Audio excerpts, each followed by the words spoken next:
So, first of all, thank you everybody for joining yet another of our webinar series organised by the British Portuguese Chamber of Commerce. It's always a pleasure to have these so well attended, and in particular, it is a great honour to have with us today the British Ambassador, who kindly accepted our invitation to speak a while ago and close out almost. I think we have another one or two going forward, but I think we're all hopeful that, should we say, the need for webinars may be receding and that we may hopefully sooner rather than later get back to the old formats of meeting each other face to face, albeit perhaps masked, but at least with the physical presence that is always so important in these kind of events.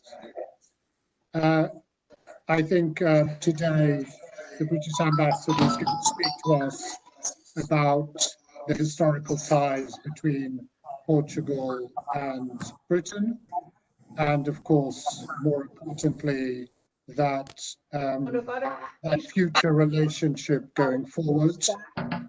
And while I think perhaps 6 months ago, we were all perhaps a little sick of listening to news, etc.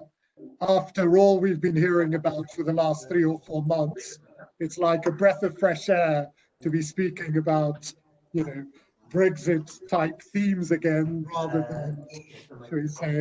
than other topics, which I think we're all heartily sick of at the moment.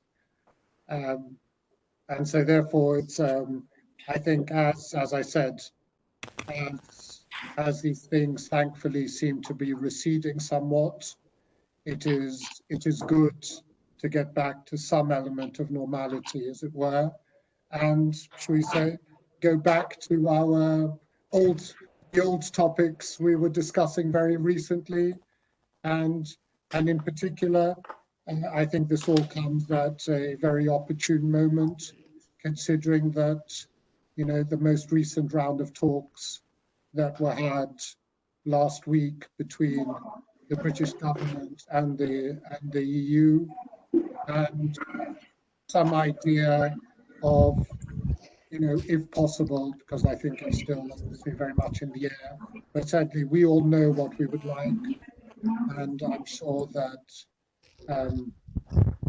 that Her Majesty's Ambassador agrees, I think, substantially with with what we would all like to see, I think.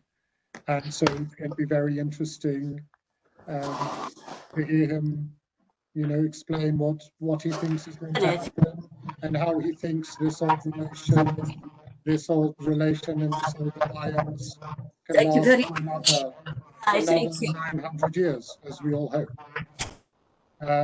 Ilian, I think you need to mute everybody again. I'm trying. Except for the ambassador. Yeah. Thank you very much, Mr. Ambassador, and I'll pass it on to you. Thank you. Great. Right. Thank you very much, Philippe. I'm just hoping that you can all see me and, more importantly, hear me. Elena, could you just sort of wave at me or something, just to show? We can see you and we can hear you properly. Fantastic. Good, because we were, certainly for me, getting myself set up on the WebEx system was a bit challenging. So I'm delighted to be with you for that reason, if none other. So thank you very much, Philippe, for those welcoming words. Thank you to Chris. Thank you, Elena. Thank you to all those on the BPCC side for organising this event today and for inviting me to participate. Good afternoon, ladies and gentlemen. It's a great pleasure to be with you all this afternoon, even if the phrase being with you all doesn't mean quite what it used to mean. Just before I get started, may I just mention that I'm joined virtually by João Sebastião, who heads up the Department for International Trade, DIT, our team here in Portugal, and I think some other members of the DIT team as well. Most of you know João, but for those of you who don't, or who would like to know more about DIT and the services that they offer to businesses here in Portugal, do please get in touch. We'd love to hear from you.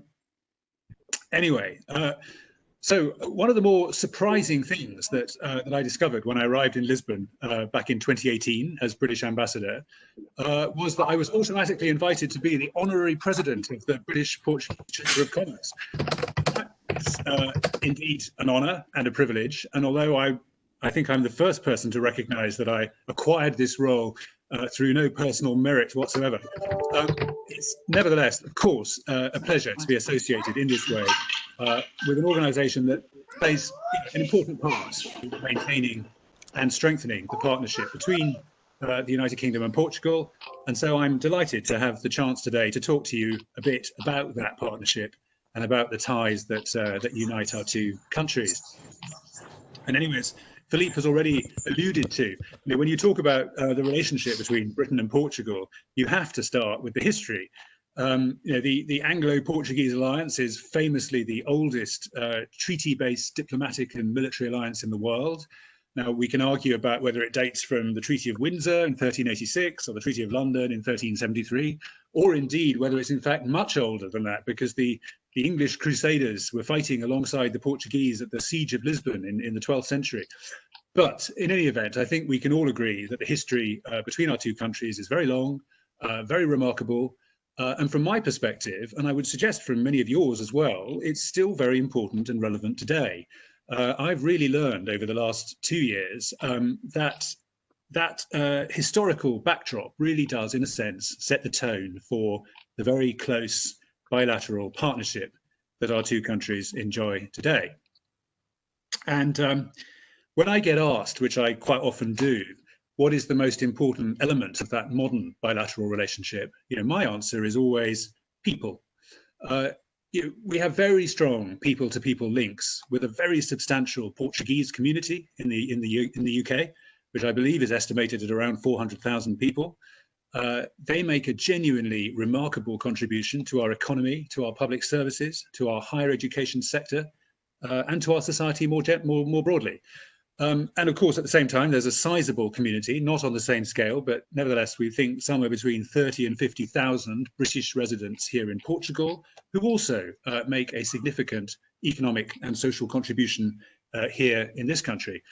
And thank goodness, all the signs are that this will not change, given the guarantees that are enshrined in the EU withdrawal agreement, as well as the strong assurances that both our governments have given that our citizens who are already living and working here and there will be welcome to remain, and their rights will be permanently protected.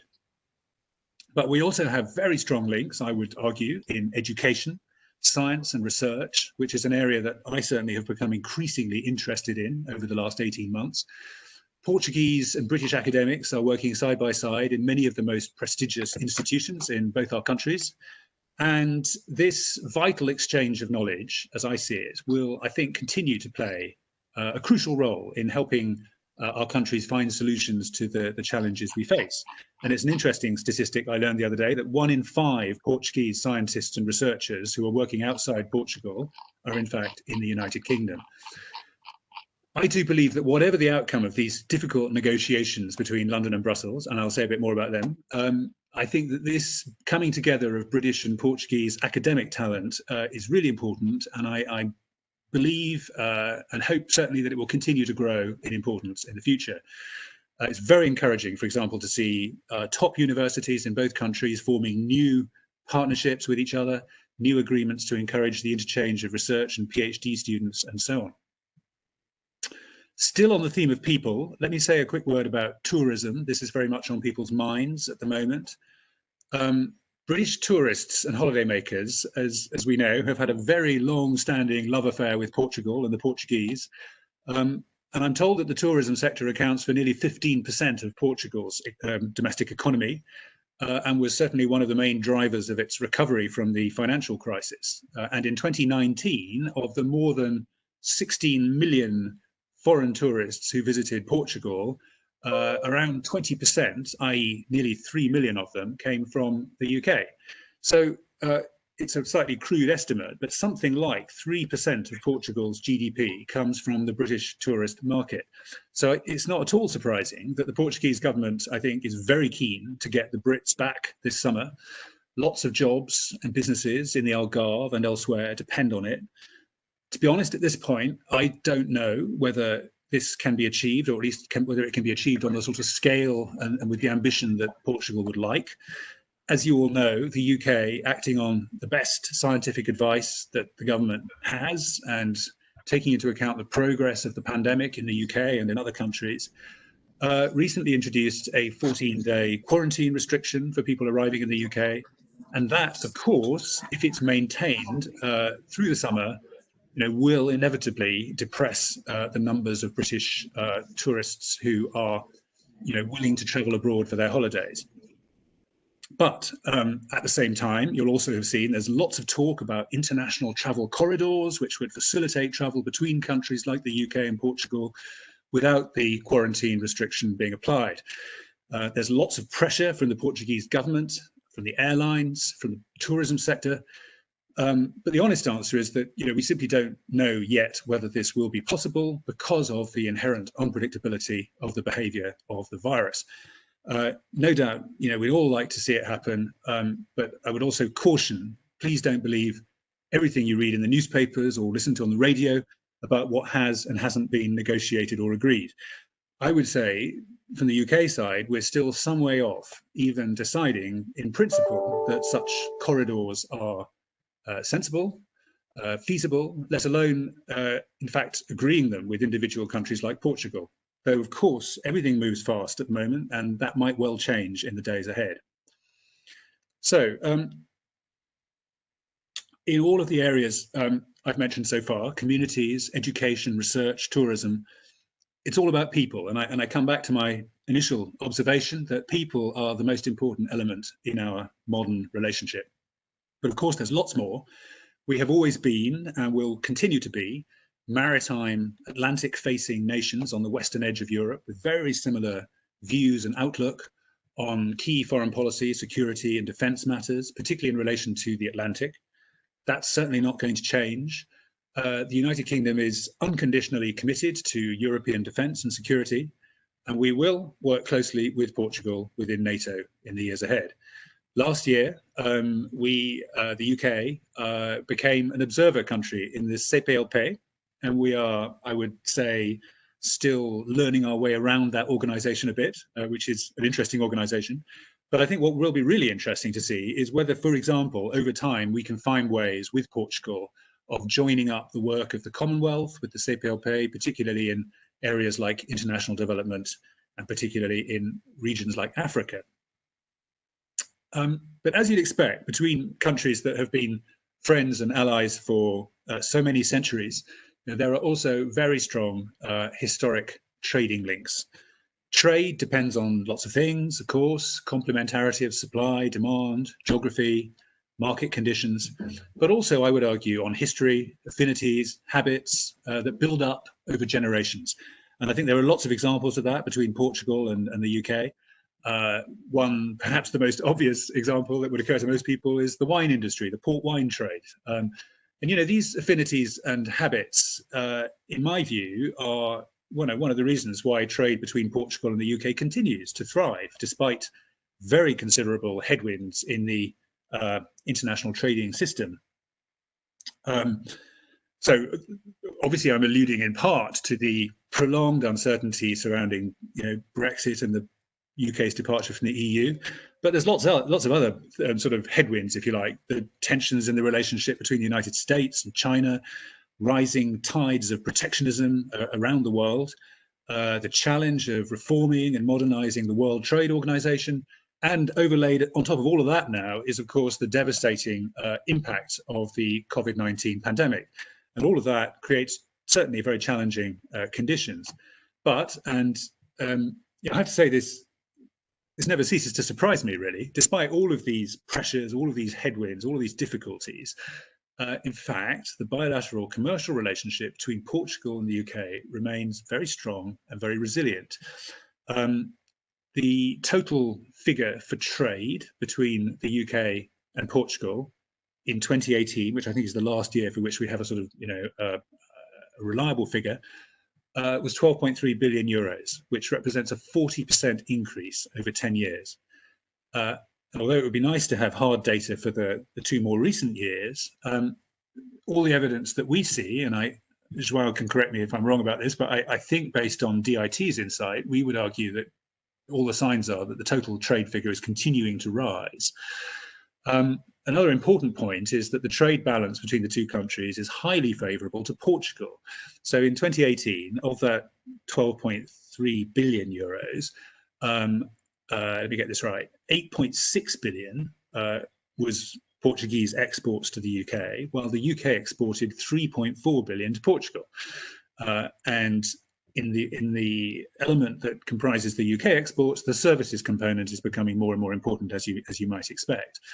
And at the end of 2018, the value of our service exports had risen by 53% over 12 years, but it's still less than half the total. Anyway, sorry, I'm getting a bit bogged down in statistics here, but my point, I think, is that Portugal enjoys a healthy trade surplus with the UK, and I'll come back to that because I think that is an important element in some of the other things that are going on, including the Brexit negotiations. But the other point I just make about trade between the 2 countries is that UK exports grew by 2.8% in both the years 2017 and 2018. In the previous 12 years, the average annual growth rate in UK exports was only 0.9%. So not only has trade been increasing at a pretty healthy rate, but that rate has also been accelerating in recent years, which again, is on the face of it quite extraordinary. So anyway, I'll stop bombarding you with facts and figures. There's probably too much of that already. I apologize for that, but I think they do add up to and make the case for Portugal being, and hopefully continuing to be, a very important commercial partner for the UK. And because the UK market is so important to Portugal, because of the trade balance that I was talking about, it's clearly in Portugal's interest that we reach a future trade deal with the EU, which minimises the friction and the cost that goods and services will incur as they cross the border between the UK and the EU's single market. And I will come back to that bigger question of the future relationship between the EU and the UK. But first, let me just say a few words about investment in the UK, which is another big priority for our DIT operation here in Portugal. So the UK, despite COVID-19 and all the rest of it, continues to have a strong economy in the global context. We have a business culture that is focused on growth, internationalization, and capital. And moreover, it is, of course, the British government's ambition to continue to be a world leader in innovation, diversity, competitiveness, regardless of all the Brexit noise that we've been hearing for the last few years. And, I think we're confident that we will continue to have a strong economy, which, and if we sort of break down some of the components of what makes it an attractive destination for investment, we have a business-friendly legal system, we have very efficient courts and arbitration, resolution of disputes, we have the most dynamic and innovative financial sector in the world, we have a highly skilled workforce. All of that is underpinned by world-class universities, highly advanced research institutions, as well as the English language. That's a pretty unique combination of advantages which the UK has to offer foreign investors. And last year, 2019, the UK recorded record values of inward foreign investment, which demonstrates, I think, the confidence that investors around the world continue to place in the British economy. Now, I have to confess that this is another fact that surprises, or certainly surprised me when I first heard it, because I had assumed, like many others, I think, that at least in the short term, we would see foreign investment in the UK falling off because of Brexit uncertainty. And certainly, a sort of casual reading of the British press over the last couple of years would suggest that that is the case. But in fact, that was not the case. And the UK remained well ahead of its European competitors in terms of attracting inward investment.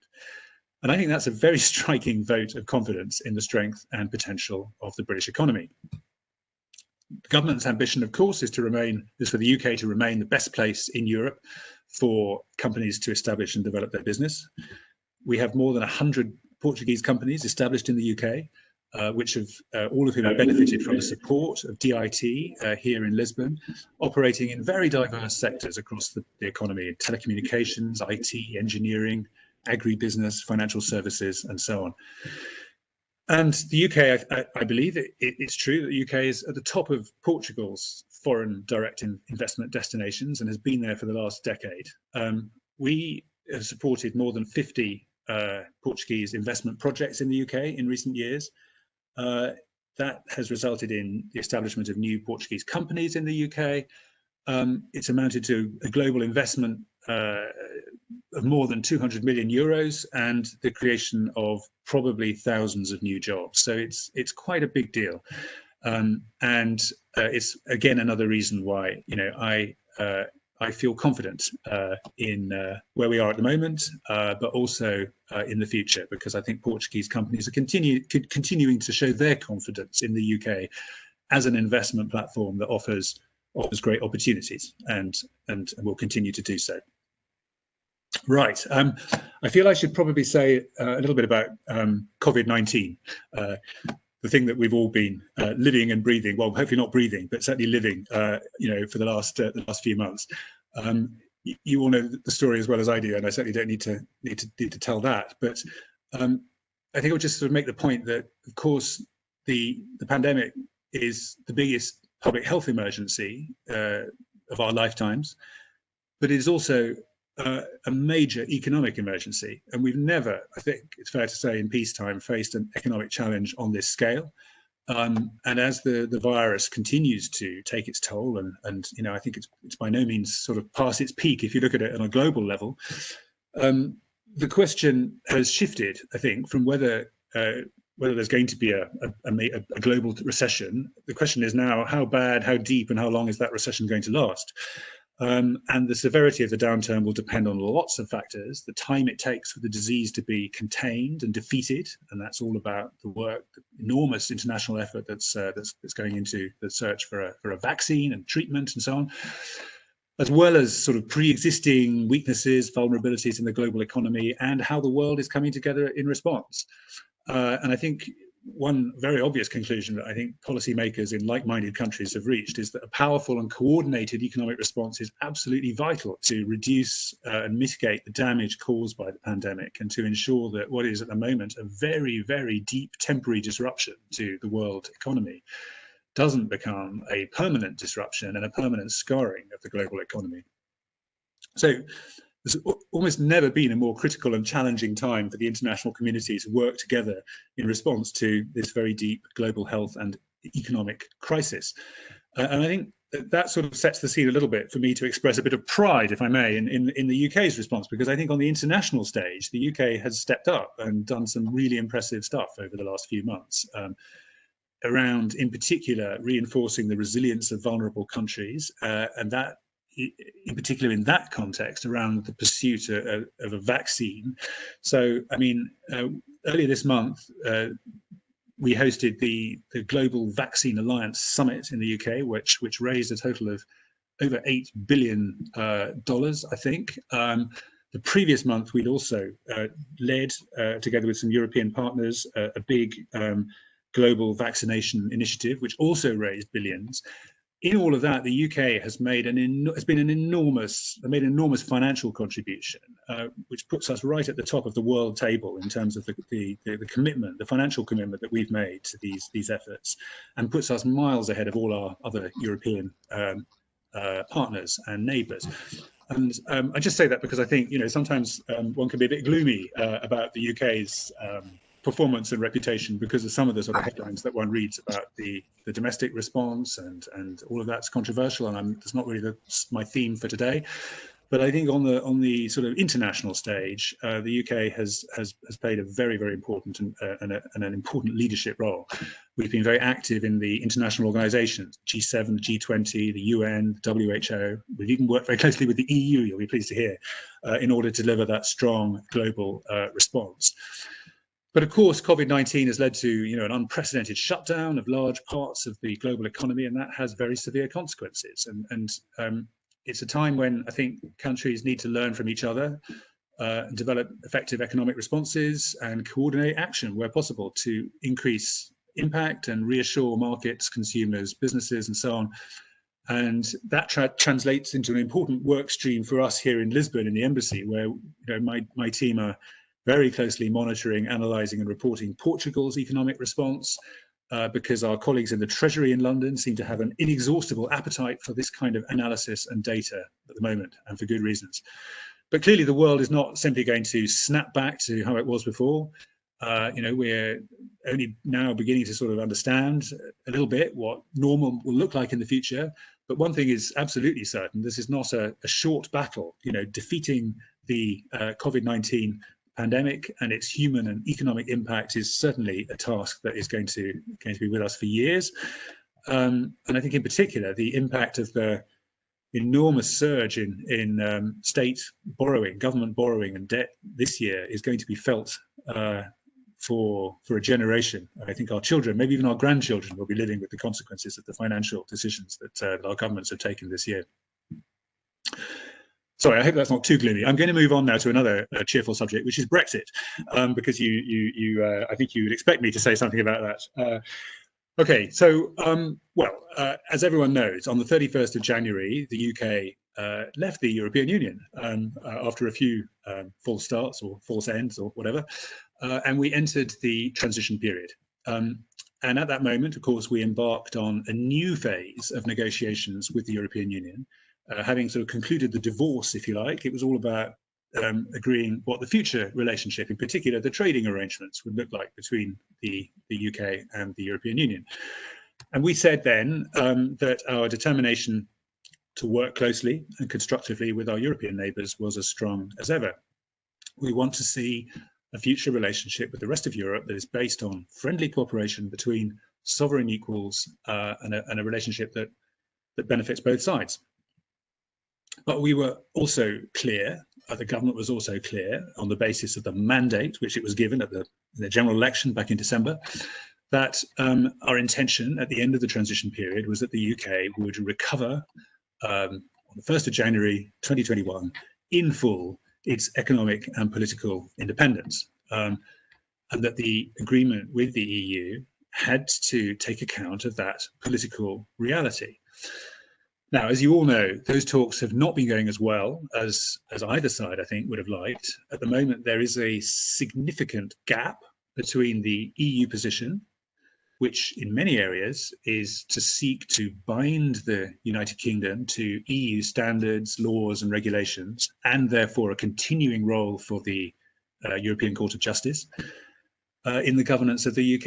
And the UK, for our part, we've been reminding Brussels that we've left the European Union and that these are not reasonable things to ask of a country that is no longer part of the organisation.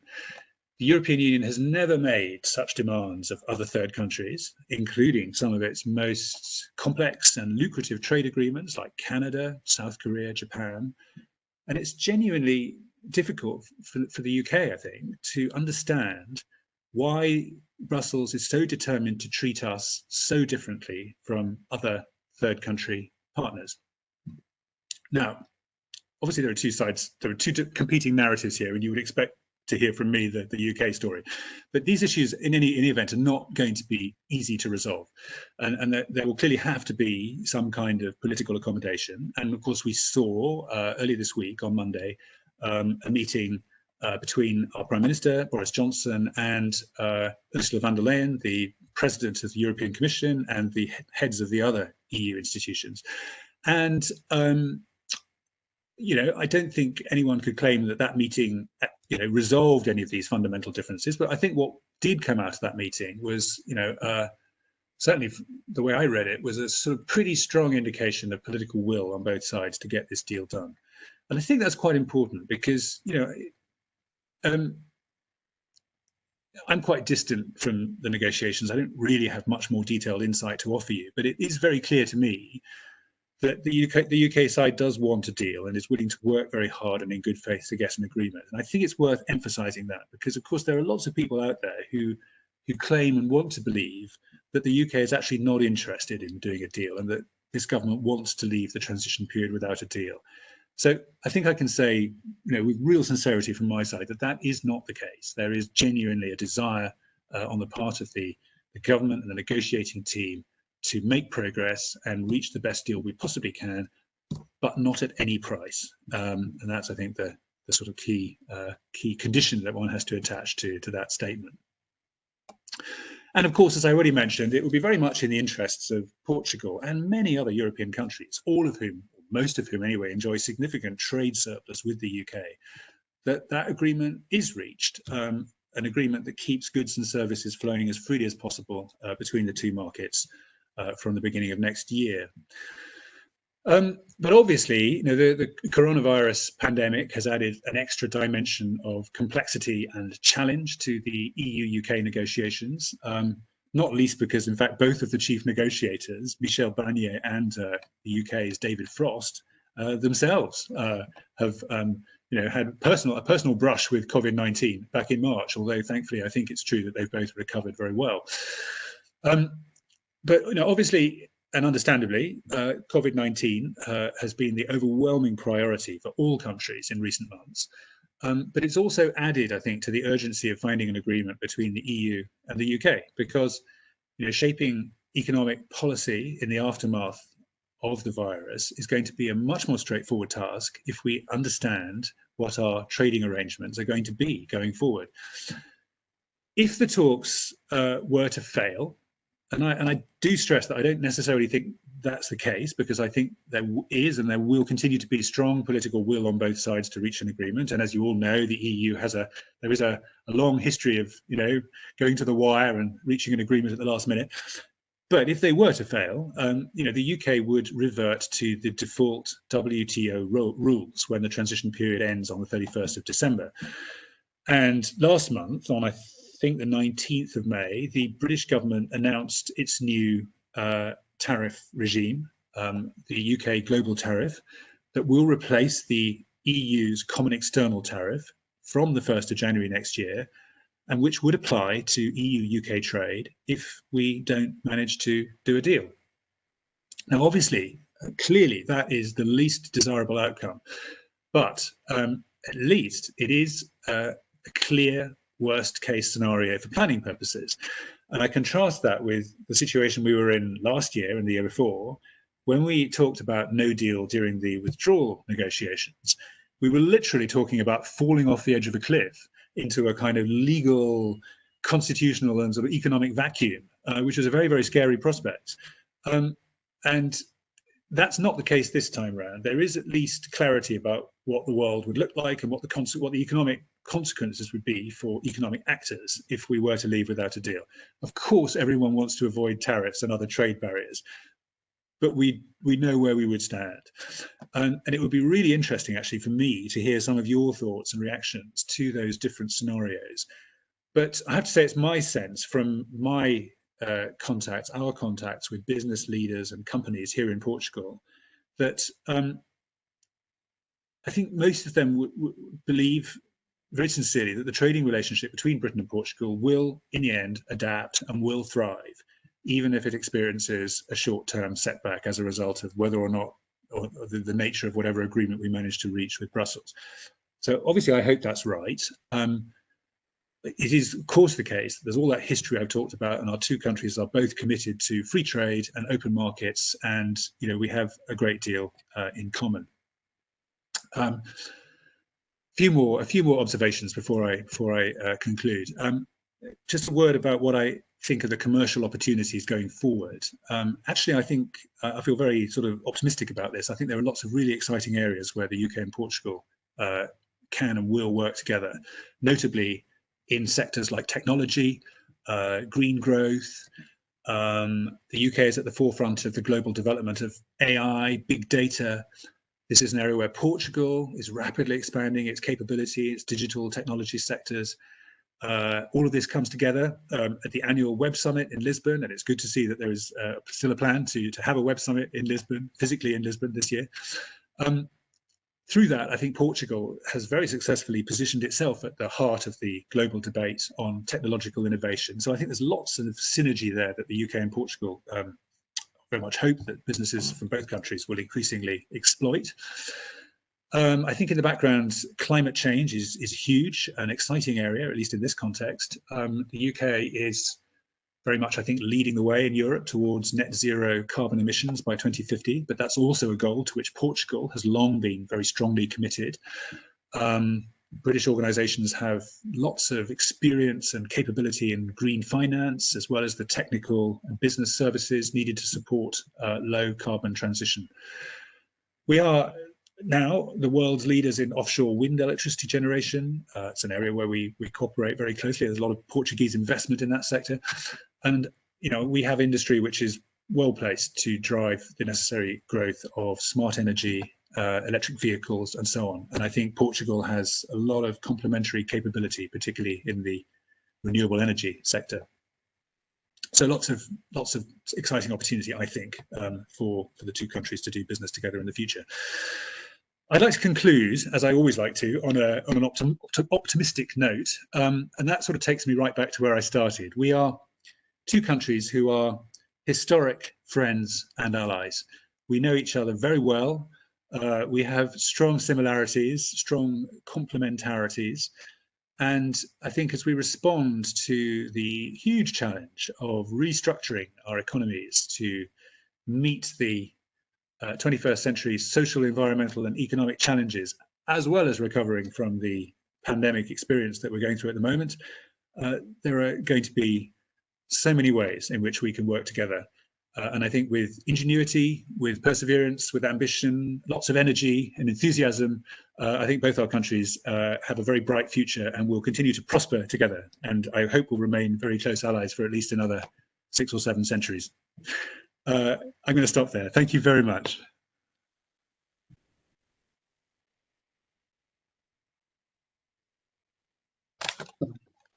Thank you very much, Mr. Ambassador. And I would therefore ask for questions. I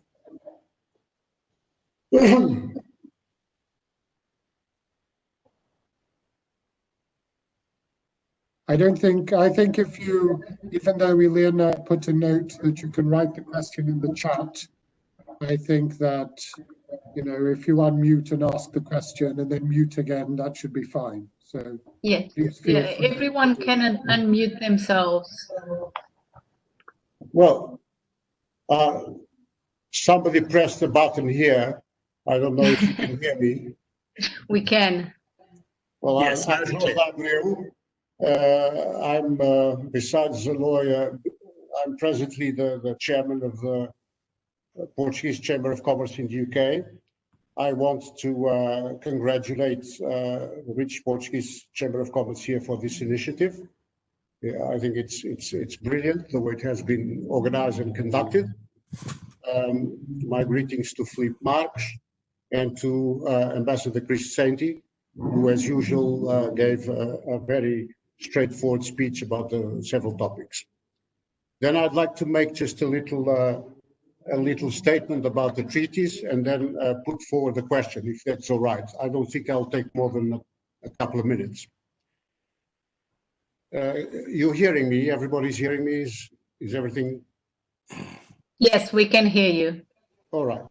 So in relation to the treaties, I just want to add a detail, which is quite important because there are celebrations being organized in relation to one of the oldest treaties, which is the one of 1373. So there's an initiative by several entities and persons, and it's something we support, and I think your chamber is also aware of that, called Portugal UK 650, to celebrate the Treaty of St. Paul's, signed in 1373.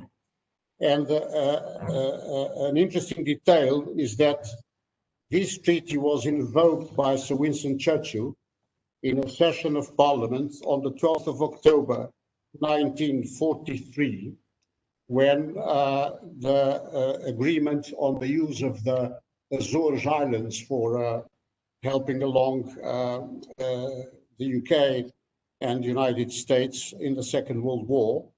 And he started by saying, I have an announcement to make to the House arising out of a treaty signed between this country and Portugal in the year 1373 between His Majesty King Edward III and King Ferdinand, Queen Eleanor of Portugal. This treaty reinforced, and then he mentions another 9 treaties that were still in force. So this leads me to believe that the alliance is very strong and it's there to last.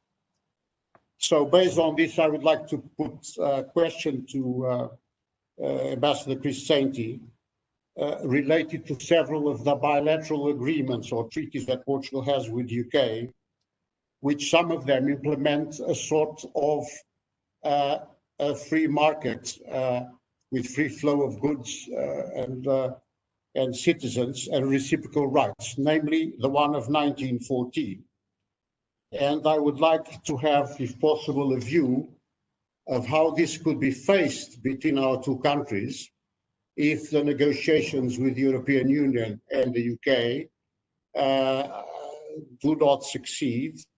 And I don't see from Portugal that there would be an inconvenience of reinforcing this treaty of 1914 and carry on with the bilateral relationship, because nobody has revoked this treaty. It's a bilateral treaty between two countries that were members of the European Union. Now that they aren't, provided the treaties between Portugal and UK are not violated, I don't see that we couldn't revive that and carry on. Thank you very much. Philippe, if you're happy, I'll come straight in on that.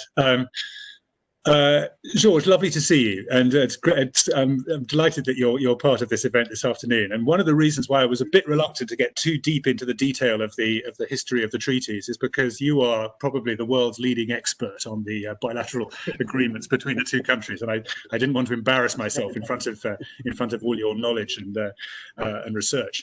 And it's fascinating as well. I had no idea that Winston Churchill invoked the 1373 treaty in support of the operations in the Azores. I always assumed that was the Treaty of Windsor, but apparently not. So that's also very fascinating. To your question, and I'm not sure I can give you a very considered answer without sort of giving that a bit more thought and doing a bit more research. But I think I would just make a couple of observations. You're absolutely right. Of course, there are a whole raft of international agreements going back deep into history that, in theory at least, are still very much in force between the UK and Portugal.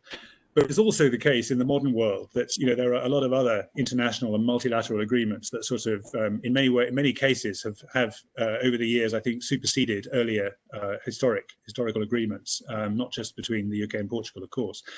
And it will be the case, for example, that once we've whether or not we secure an agreement with the European Union at the end of this year, Portugal, of course, still remains in the European Union, and therefore its own trade policy, if you like, is quite seriously curtailed by its obligations to Brussels and the European Union.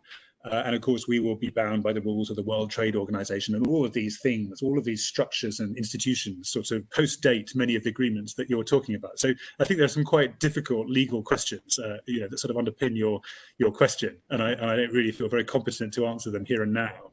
And on the question of rights of citizens and so on, again, I mean, I think, as I said in my remarks earlier, it's one of the sort of causes of satisfaction, if you like, from the last few years, is the fact that we have, I think both sides, the EU and the UK, have placed a great deal of emphasis on securing the rights of our citizens in each other's countries. And I think that has been largely achieved. So I don't know whether an agreement that goes back, predates the European Union and all of this process we're talking about, can add to in a meaningful and valuable way to that. But George, it's a fascinating question. You'll have to leave it with me, I think. I'll take it away.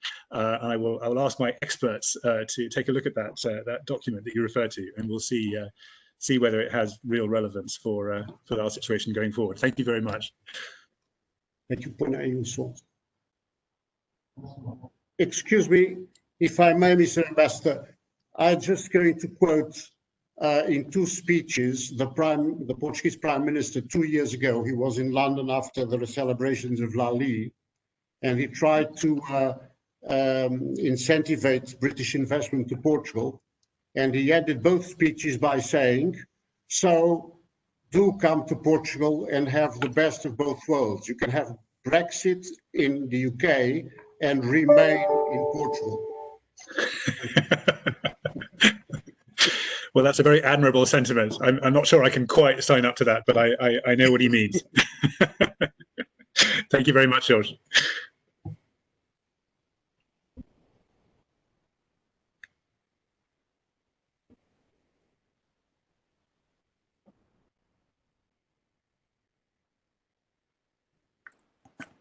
Mr. Ambassador, there are a couple of questions here on the chat thing, which perhaps you'd like to address.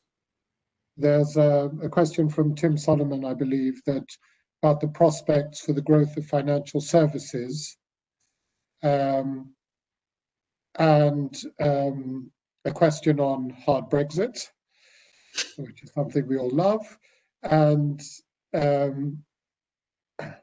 in relation to the famous air corridor, if you have any insider knowledge that is, more than what we hear in the newspapers. Yeah. Okay. Well, so three interesting questions there. I think on the financial services one, I might put João on notice that I might, he knows much more about that than I do. I might ask him to come in on that question. But while he's thinking about that, maybe I'll have a go at tackling the other two questions. So starting off perhaps with the question, I'm just reading it now actually, the one about hard Brexit, which I take to mean leaving without a formal agreement in place on the future relationship. Can the ambassador give any indication of the preparations the UK has made for a hard Brexit for citizens, trade and investment? Well, I mean, I'm not sure I can add a lot to what I've already said. I mean, first of all, on citizens, I think we are in that is the area where I think we've nailed the most robust and secure deal. Because the citizens issue was very largely tackled in the withdrawal agreement, which is already an international treaty in force between the UK and the EU. And so all the key rights of EU citizens in the UK and UK citizens resident in the EU have been secured in international law already. And on top of that, in the case of Portugal, our two governments have given various bilateral assurances as well that things will continue as they have been in the past. So nobody can promise, I think, that there will be no sort of disruption of any kind to citizens in the future. But we've put in place a very robust legal structure to protect those rights in the future. In terms of trade and investment, again, I mean, what I was trying to say in my remarks earlier was that the no deal scenario is not an attractive one. It's not the one that any of us want to see. But at least, we've published our global tariff, which will come into effect on the 1st of January. And the Department for International Trade has published and put out a great deal of advice, certainly for British companies, in terms of what to expect. João might want to add a little bit to that as well. It's not quite the leap in the dark that no deal was when we were talking about that last year, but I appreciate, of course, that is not what any of us want to see, and we're going to be directing all our efforts in the coming months towards trying to secure that deal. I'll just say a quick word about the air corridor as well, if I can. I'm not sure there's a great deal more I can say than what I've already said. Look, I think the thing about this is air corridors, the idea that you could have a sort of special arrangement between the UK and another country, which would enable people, and we're thinking, in the case of Portugal, we're thinking particularly of British holidaymakers, I think, coming to Portugal and to be able to return to the UK and not have to go through the 14-day quarantine restriction. That idea is an idea at this stage. It's not established British government policy. When the quarantine arrangements were introduced on the 12th of this month, part of the announcement was that they would be reviewed after 3 weeks. Now, those 3 weeks are going to be up next week, I think, on the 26th, if I'm not mistaken. And so certainly, you know, in the coming days leading up to the 26th, there's going to be an enormous amount of work done in the UK on what we are able to conclude about the consequences of the quarantine restriction, how effective it's been, whether there is a case for relaxing it, how we might go about relaxing it. And certainly one of the options I'm quite sure that will be on the table and people are looking at is the idea of air corridors. I don't think it's likely that there'll be any more information about, or certainly not any decisions taken on that ahead of that 26th June review.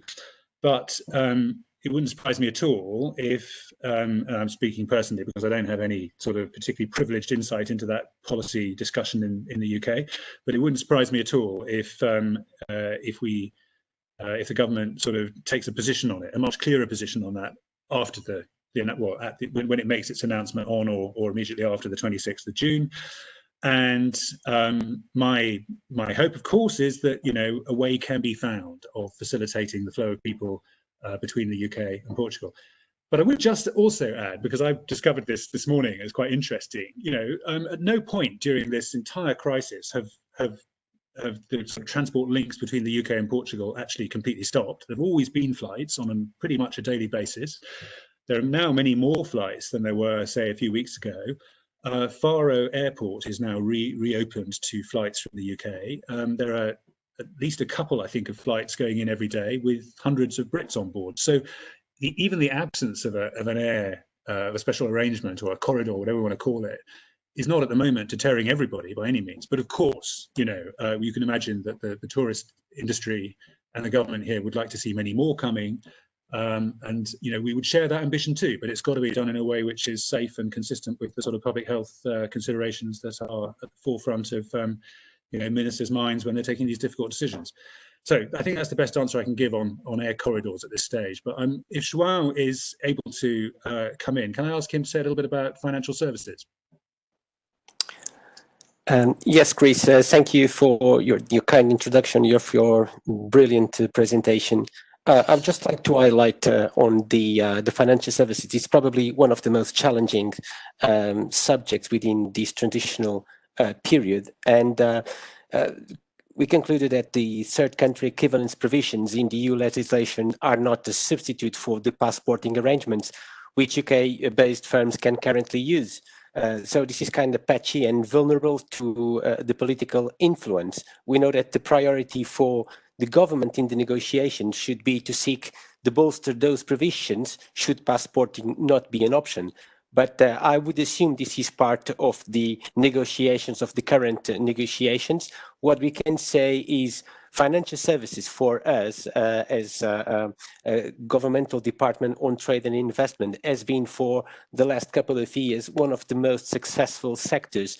We have great cases of British firms working in Portugal, what we consider the overseas direct investment, and also on the export side, the most successful sector in Portugal regarding not only the quality, but the quantity, the amount of exports that we provided to the economy came specifically from this sector. And I'm not talking specifically on the banking, I'm talking on security, e-payments. So there's a wide branch of sectors and services that will be included in this. And it will be very tricky for me now at this stage to try to guess what would be the final achievement. But what I can say is, despite the outcome, we do have a very strong relation also in this sector, a very consolidated footprint, either of British companies in Portugal, but also of Portuguese players in the UK. Thank you.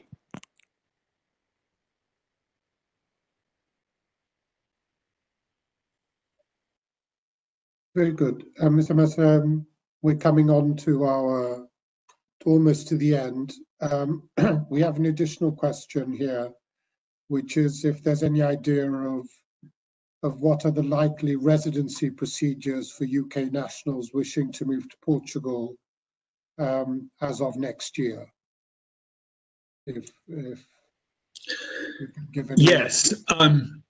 Okay, let me. Well, so I mean, I think the first point to make is that once we've exited from the transition period, the UK will become, for Portugal, the same as any other third country, and therefore UK nationals wanting to move, take up residence in Portugal from that point onwards will be subject to the same rules as people coming from anywhere else outside the European Union. So whether they're Americans, Australians, I don't know.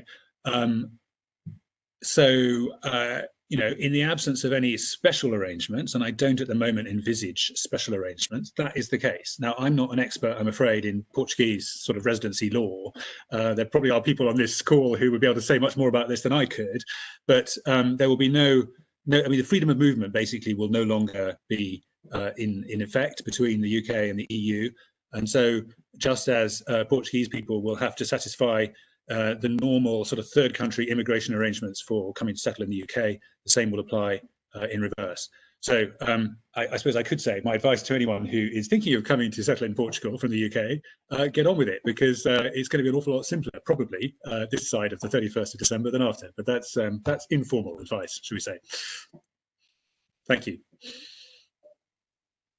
Very good. Well, I think, should we say, we have to keep to the British punctuality and finish on time, which is always appreciated by everybody in these kind of events. So I'd just like to thank the British Ambassador for very kindly having accepted our invitation and for giving such an interesting view, historical and of the future of our two countries. And oh, just on a side note, when I said at the beginning, now that we're discussing history and treaties, when I said I expected another 900 years, I always counted, I think the very first one, although formally not a treaty, I think we should always start counting from the time the British Crusaders came and helped Norfolk conquer Lisbon. So that's where the 900 years history comes from. And that's why I think we should start counting it. And so, you know, I think they've, you know, despite small downs, they've been mostly ups for the last 900 years. And, you know, and I think I also agree with you that, you know, that hopefully all goes well, but if all doesn't go exactly as we hope, that doesn't mean that this historical relationship will grow weaker. And in fact, you know, there is probably a strong possibility that if things don't go well overall with Europe, that they may in fact go better specifically with Portugal. So opportunities, challenges, that's what I think we have to take advantage of. And thank you very much again. And thank you very much, everybody, for having participated, and also for the Portuguese Chamber in the UK to very kindly, yet again, have joined us in one of our initiatives. And I believe, Elaine, I don't know if you want to note it here, apparently there's another very interesting webinar. I don't know if we have a date yet, with the Minister for Tourism, Secretary of State for Tourism, at the end of this month. And that's obviously a topic that's of great interest, both, you know, because, you know, tourism is one of the key sectors between the UK and Portugal. And it's obviously important to have a view from those who are deciding these things as to how they think this is going to evolve. So thank you very much. And just, Elaine, if you could just confirm that. Yes, so we have a webinar with the Secretary of State for Tourism on the 29th of June. We are waiting on confirmation of the time, and we will send out information soon to everyone. Hope you can make it. Thank you. Thank you very much. Thank you. Thank you all. It's been a great pleasure. Thank you very much for having me.